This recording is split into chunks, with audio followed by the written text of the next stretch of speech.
आमचा YouTube channel तयार करण्यामागचा उद्देश म्हणजे विद्यार्थ्यांचे शैक्षणिक उपक्रम त्यांच्या पालकाची माजी विद्यार्थ्यांपर्यंत पोहोचवणे असून विद्यार्थ्यांच्या साहित्य, कला, क्रीडा, सांस्कृतिक क्षेत्रातील सुप्त कलागुणांना वाव देणे आहे.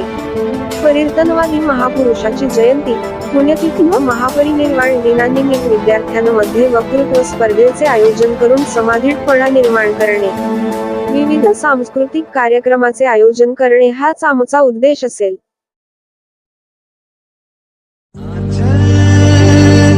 तेरा रहमा रंग बिरंगा ऊंचा आसमां से वो तेरा तिरंगा जीने की इजाजत दे दे या हमें शहादत दे दे, मंजूर हमें जो भी तू चुने. खादी मेरी शान है, करम मेरी पूजा है. खादी मेरी शान है, करम मेरी पूजा है. सच्चा मेरा करम और हिंदुस्तान मेरी जान है. सच्चा मेरा करम और हिंदुस्तान मेरी जान है. अहिंसा आणि सत्याच्या मार्गाने बलाढ्य शत्रूला आणि कठीण परिस्थितीला सामोरे जाऊन त्यावर विजय मिळवणाऱ्या महात्मा गांधीजींना माझा शतशत प्रणाम.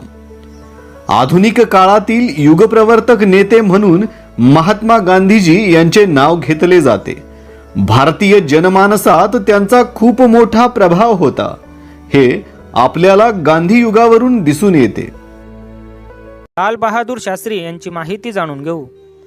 लाल बहादूर शास्त्री यांचा जन्म 2 ऑक्टोबर इसवी सन 1904 साली वाराणसी येथे एका गरीब प्राथमिक शिक्षकाच्या घरी झाला.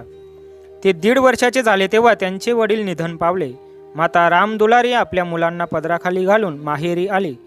प्राथमिक शिक्षण मिर्झापूर येथे तर माध्यमिक शिक्षण वाराणसीला झाले. तेथे त्यांना नीलकामेश्वर प्रसाद असे पितृतुल्य गुरु भेटले. त्यांनी महात्मा गांधी, लोकमान्य टिळक, लाला लजपतराय यांच्या जीवनदर्शनाचे महत्त्व त्यांना समजाविले. वयाच्या 11व्या वर्षी बनारस हिंदू विद्यालयाची कोनशिला बसविण्यासाठी आलेले गांधीजी त्यांना दिसले. तिथे त्यांच्या गाजलेल्या भाषणाने ते भारावून गेले.